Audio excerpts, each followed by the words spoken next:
we go. Love you, Sean. Hang on, I gotta find this. Oh my god.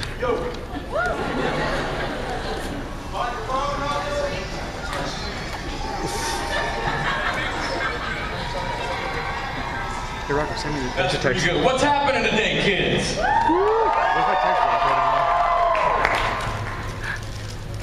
How do you guys feel today? now?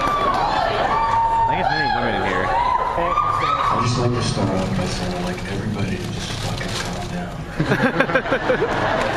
What we're gonna do here is dead serious. Nothing that I've said so far is the truth. Good morning! Afternoon. What are we gonna talk about today?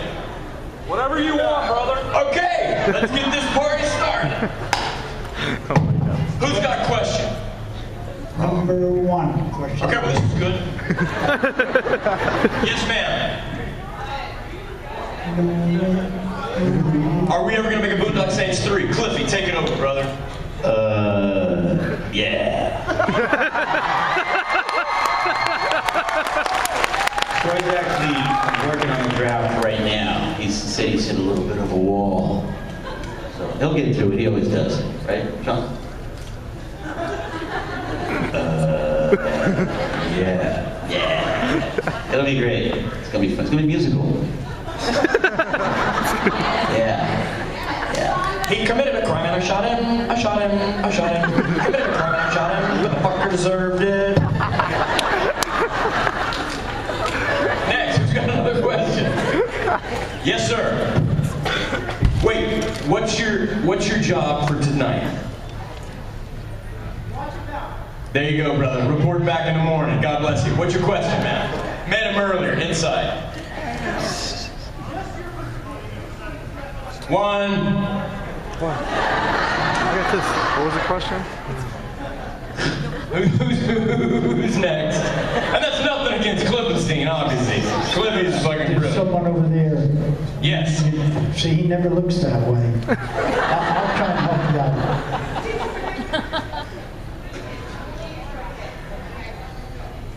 Rockenstein.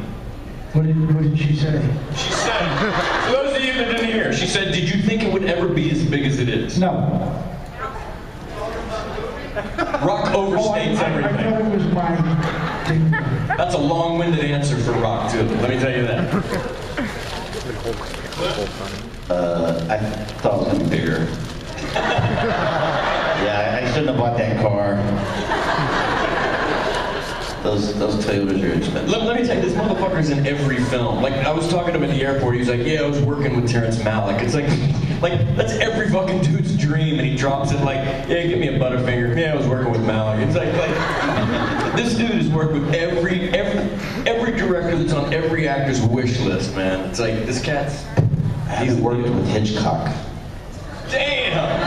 I hear he's coming back, man. I will work with him. And I'm going to tell you something. Cliff is still a very grounded individual. No, I'm not. But thank you, Rock. I'm an asshole. Remember when I said everything I said is a lie? That applies to Rock as well.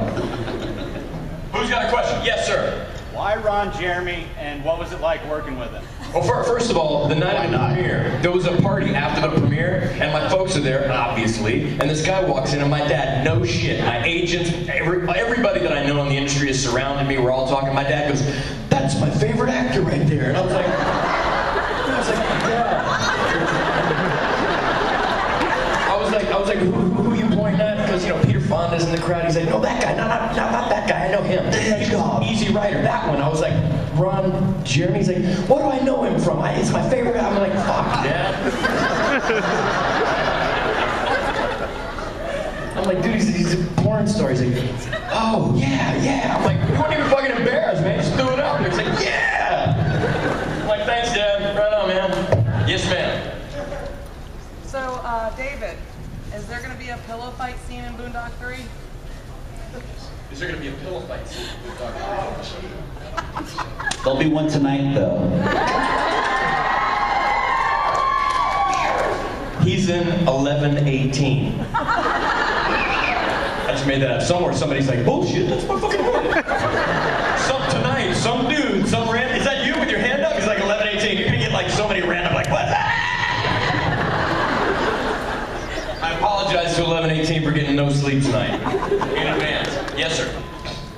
takes did you do with the cat, Rocco? Fucking one. One, true story. Rock comes up and we had this air cannon, and he goes, "Sean, is it loud?" I was like, "No, it's not at all." Because me and Reedus and Duffy, we were filming this right on the lakefront, and we had taken that cannon at lunchtime. I was like, "Dude, we have to abuse this thing. Shoot snakes. Let's find out how far. Let's shoot shit into the river." We were launching all kind of things into the river, just like, because that's what dudes do. If you got something that launches something, you just like start launching something. So we were back here, and this thing sounded like a shotgun. So when Rock came up, he said that literally, and Troy Duffy's starting to nod yes. I'm like, "Shh, no, Rock, it's not loud."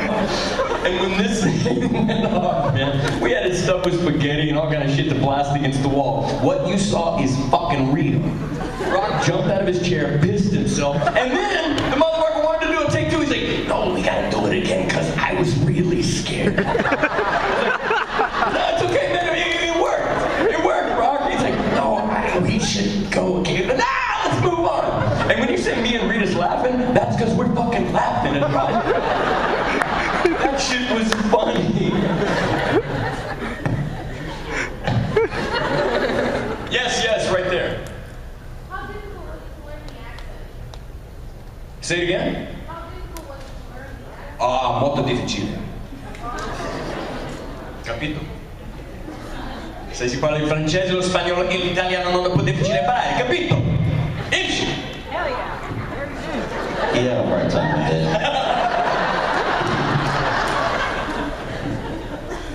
You know, I'm just an honest to God, man. There's a lot of things that Reedus does well that I suck at. A lot of things that Reedus sucks at that I do well. The dialects. Reedus, no shit, we had cue cards everywhere. That motherfucker was doing shit like, see. Brastasinchique. Kenshinshinklaway.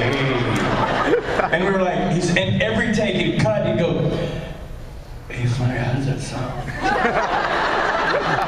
And I'm like, "Fucking sounded great, Reedus, man.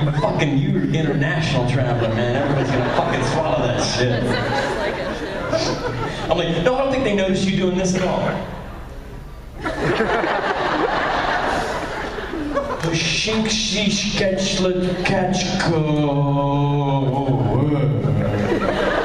Like, yeah, that'll work, man. Just keep fucking smoking, man. He didn't get it good. But having said that, part two, when we have to roll around cigarettes, you look at me and I'm doing shit like this. I'm like,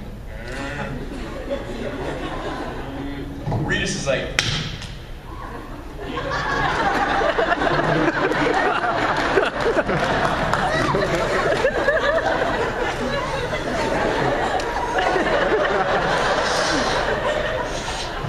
"So I'm sitting on this horse, right?"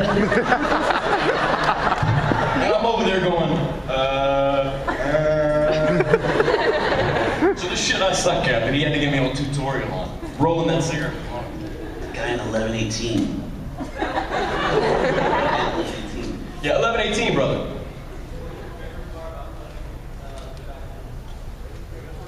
Favorite part of the film with Boondock Saints?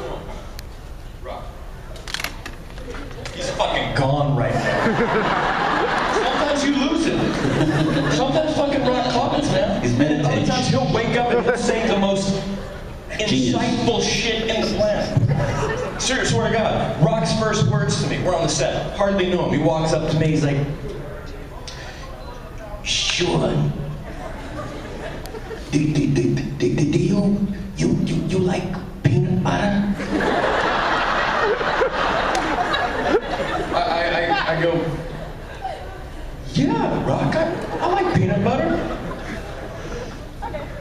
He just fucking left. He just turned and walked away. I was like, that's it? He just fucking... I like the part where catch your shit. That was fun. That scene. Meaning, what's your favorite part? What's your favorite part when you did it, right? Working on it, is that what you're saying? Yeah. And I like that part, and the rope and all that, and Ravy and Shut your fat ass, man. I loved watching Rock go, I can't go to 7-Eleven with running into 7 guys, you fuck. Let me tell you this, when Rock delivered that line, I don't know what was going on in his life romantically, but he fucking meant that shit.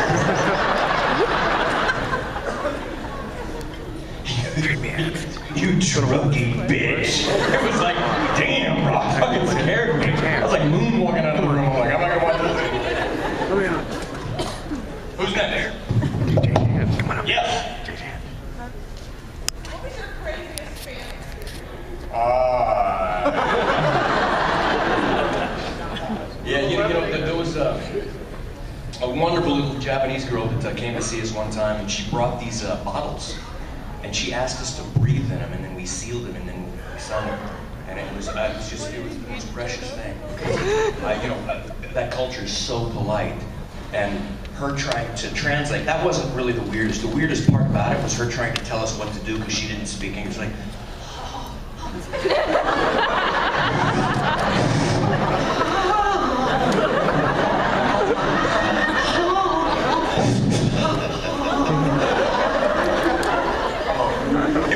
I have no fucking idea. And Rita's just like, I think she wants to make her go, ah. I'm like, no, I don't think that's what it is, man. Finally we got it out of her that that's what she wanted. And it was just like, oh man.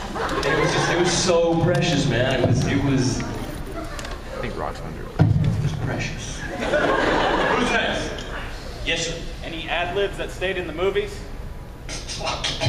You think all that shit was scripted, man? Nobody scripts that many fucks. But every time I hear somebody goes, that's just such an overused word. Let me tell you this. There's a time when nothing can replace that expletive. Nothing. You tell me the difference. You tell me this. Hey, dudes, every dude in here, you answer this question. Chicks, I'll get to you next. Which one of these chicks do you want to date? The chick that's very hot or the chick that's fucking hot? Right? Chicks. Which dude do you want to date? The guy that's fairly wealthy or the guy that's fucking wealthy? I don't mean to throw chicks under the materialism bus. That was a joke. I hope you're okay. You say sure, whatever. Yes. I asked Clifton because I gave him the choice last night. I don't remember that. He was asleep, so I'm asking him now. He never woke up. Wait a minute. Clifton, Flanery. Beauregard snuck in while I wasn't looking. Yes, ma'am. Is there any possibility that either one of you guys would be on the Walking Dead episode anytime soon? No. Doubtful, but Rock. Lovely. Yeah, I'll probably be out next week.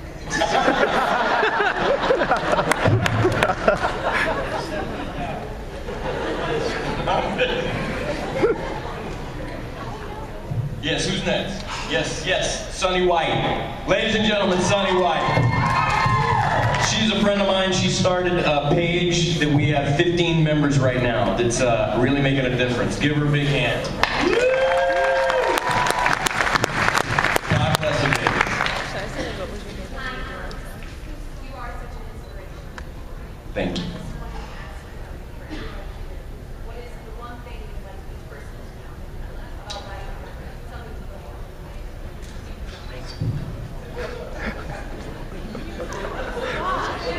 Boys have penises and girls have vaginas. I think anybody that knows me knows the answer to that, you know. I mean, if I could convey anything, I think it should be everybody's objective to leave this place better than the way they found it. And I think if they apply that to every aspect of their life, every problem on the planet will be gone in a fucking heartbeat. Man. That's wrong.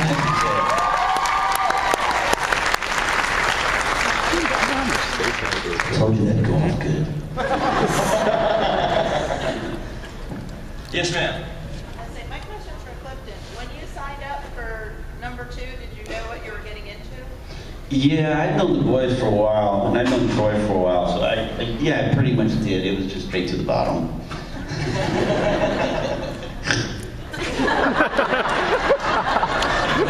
You know, that sounds funny, but Duffy's probably the least known director that fucker's ever worked with. He throws it out there, but it's like, you know, the guy just left like Star Trek and fucking Terrence Malick, and then when did Boondock 2, it's like, you know. Boys, my family was fun. It's on Cats for eons, though, since the mid-90s. Yes, sir.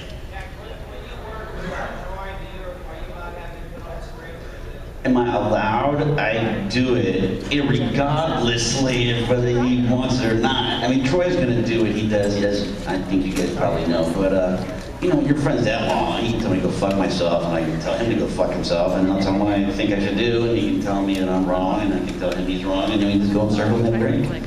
I'm gonna shoot it a couple ways. Yeah. Yes, ma'am. This one's for Rocco. What was your favorite thing to do on set of Boondock Saints? From the first one, it was Shirley, and she was in the back. Making fun with you. Oh. He knows I'm making fun of him. He didn't even fucking hear the question. What was your favorite thing to do on the set? Right now, he's like, it was actually Shirley. You know, I don't know. Shoot a gun or something like that. It's a good answer. I think that's a fucking brilliant answer. Genius. No, it's all fun, really. I'll take it. You know. Okay, next question. Yeah, no. Yes.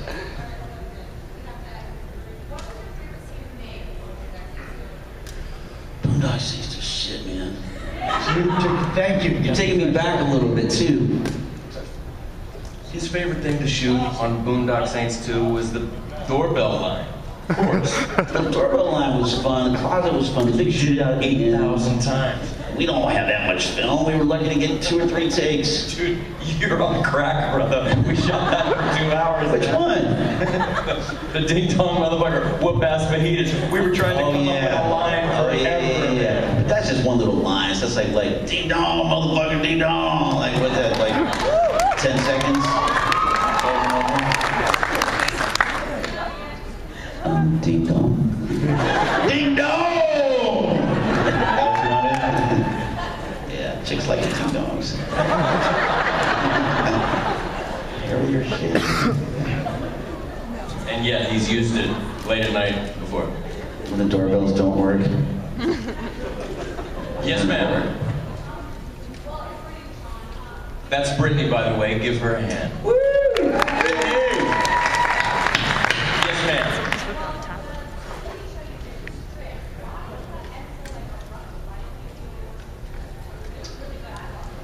I have no idea. You know, the Dead Zone 2, I was about to take over the world. And then, you know, I was on the verge. I have no idea. Yes, that was fun. I had a ball doing that. I wish I could still do it. That was fun. And I wish I could still take over the world. I had plans. Plans. Who's next? Yes, sir. Out of both the Boondock Saints films, what was the most difficult scene to shoot? In what regard? Physically demanding, mentally taxing, creatively? I'd say physically. Well, nothing for me, obviously. I'm kidding. You know, it was such a physical film, you know. I mean, whenever we fell through the roof hung by ropes, getting that just right, oddly enough, we shot it once, you know. But some of those, yeah, I mean, you know, I think I was like a foot taller, though, after that scene. Because, you know, I'm not kidding, man. We were like making shit up on the day. I mean, if there was like any, you know, union officials on that, they'd be like, no, you can't let him fall by his ankle and yank to a stop. You know what I mean? It's, the most physically demanding for Regis was probably shooting the naked shower scene because it was 32 degrees. The Horror's, man. Physically demanding. Or, yeah, physically demanding. For me, it was fighting Frenchie.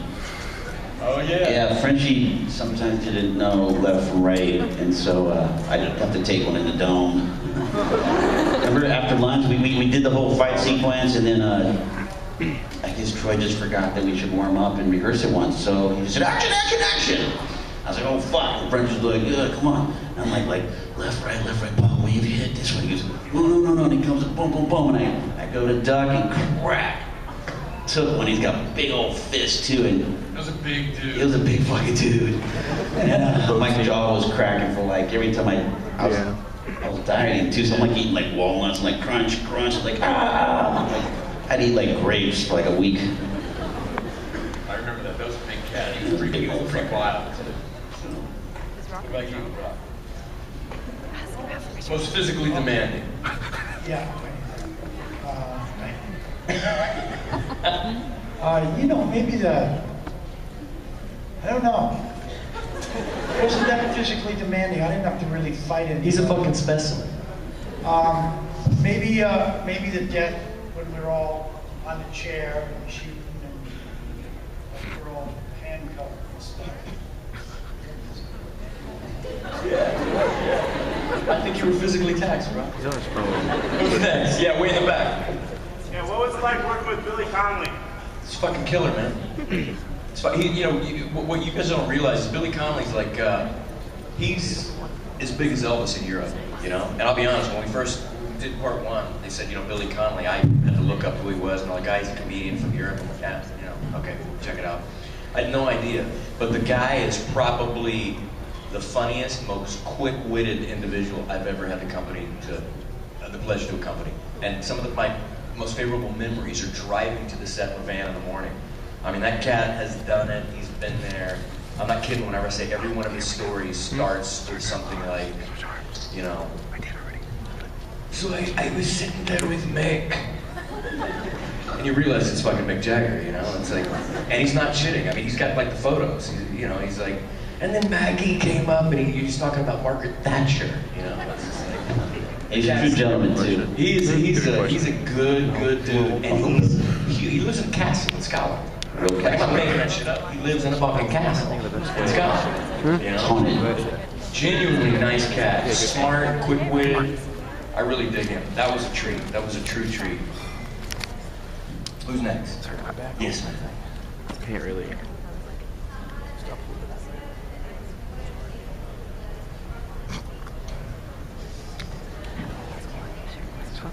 We wrote it on the day. See this? This is what you're holding. The dream sequence, she knows that it was kind of made up on the day. We trial made up a day. How cool is it to have your input on the screen? Oh, good, nice. We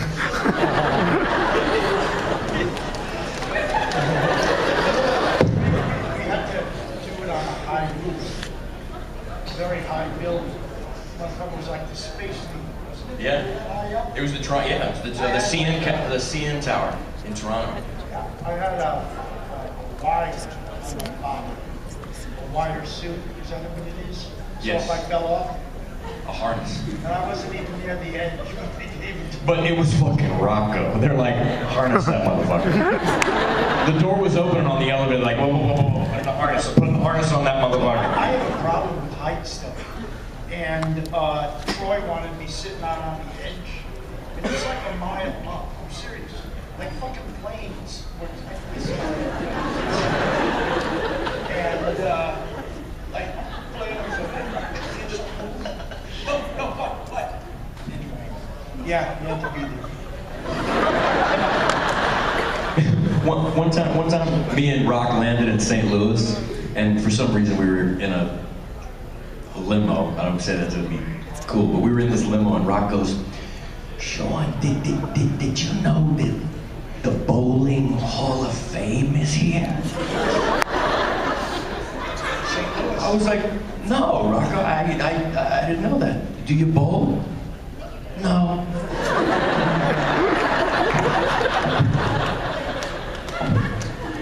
That's fucking Rocco. Genius. Yes. Do any of you have any real life tattoos? Any real life tattoos? Yeah. I'm sure Cliffy does. No, I don't. You don't? No? Rock, you don't have any tattoo? Damn, not one tattoo. Not one. That's Okay. crazy, isn't it? Virgins. Can't believe they allow something like that. The irony. Weirgins. Yes, sir. Yeah, man.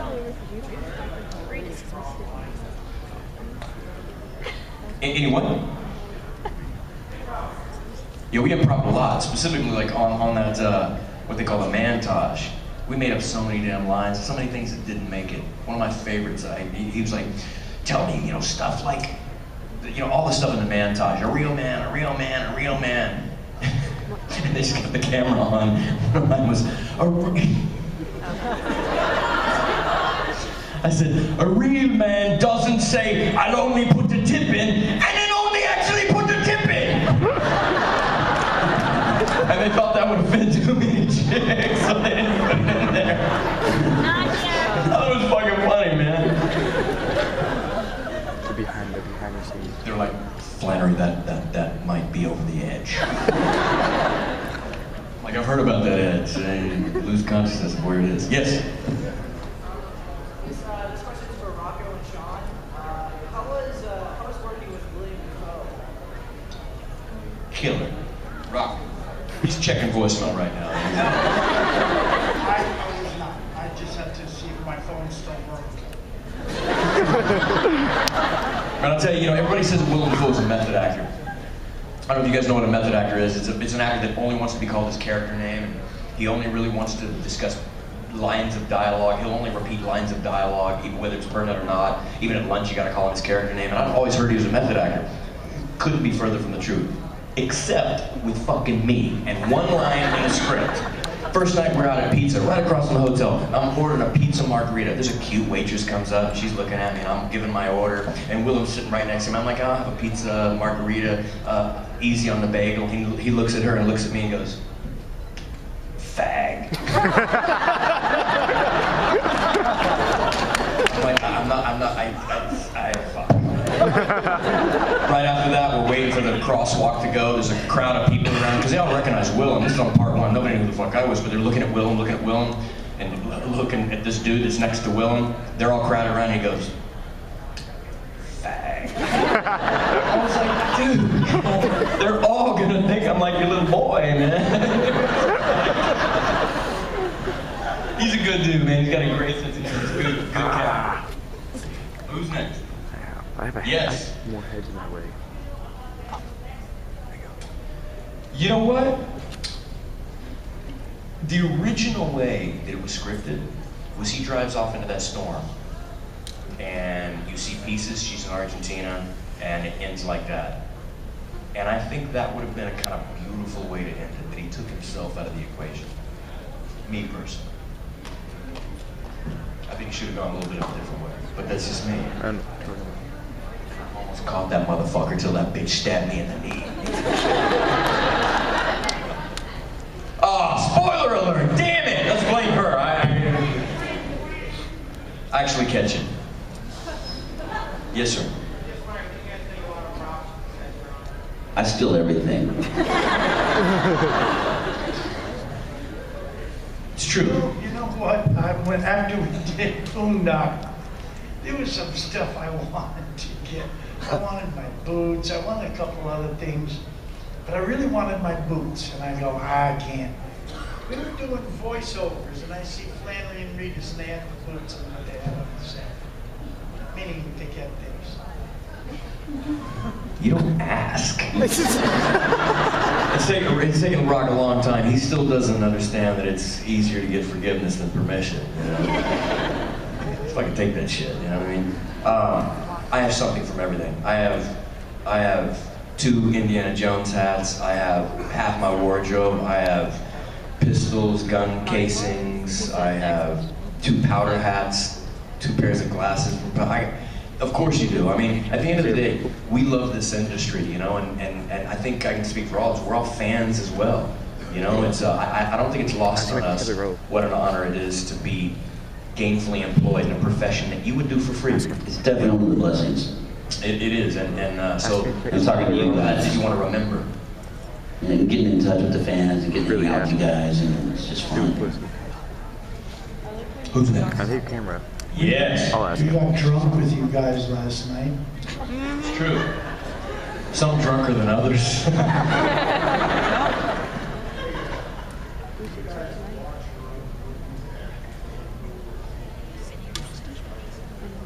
Non-stop. That's all I watch. Just my shit. Every motherfucker in here is thinking he's kidding. I've been to that fuck's house, man. Hey, you wanna watch another one of my movies? Yeah, come over.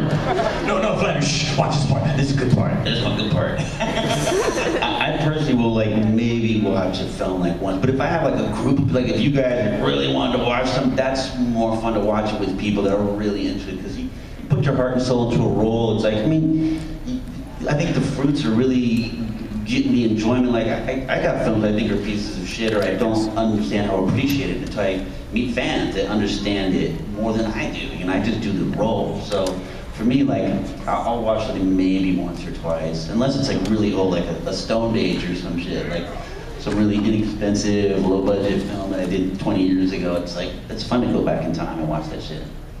So, what about you? Same thing. There's some films that,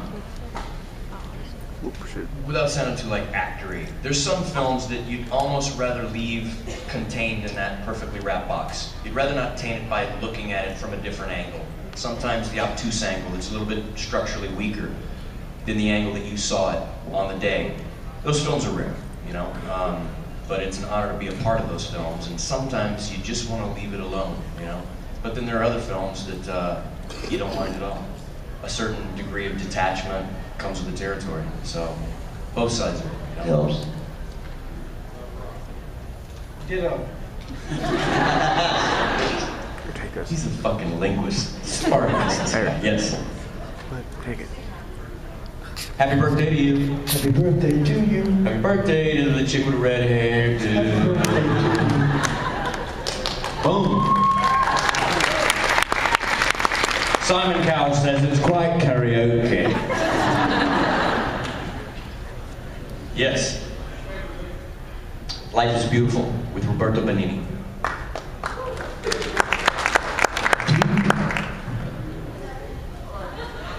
Cliff, what's your favorite movie? Oh, shit. I just love movies, so He didn't even know the name of a movie he ain't in. Right now he's like, what's a fucking film that I haven't been in? Yeah, I just love films. I watch films going back to like, the silent films, the Gold Rush with Charlie Chaplin, or Theme Flash, or, all the way up to contemporary. I love so many different films. I'm a film lover. So it's like I love women, all shades and colors and sizes. And, He's so unique. I love not just about the one chick. Like, I want to share myself. I want to be stingy. Yes, brother. Yes. It's cool, man. Yeah, I like it. The most absolute statement I can make is everything within view from the airport to the hotel is really cool. Clutch. Love it. If you live outside of that, I can't really speak for it. But yes, little brother.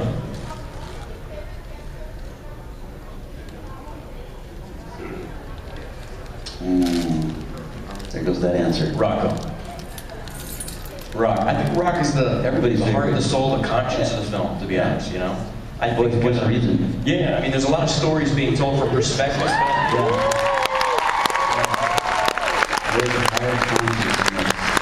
I think he takes on, the voice of the audience, He's that character that hears this and says, you're right. You're fucking right.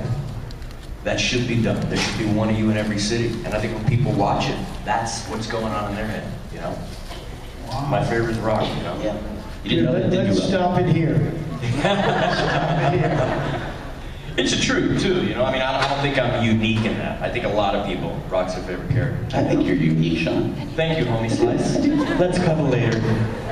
Give me an answer to that question when you wake up. Yes, Sonny.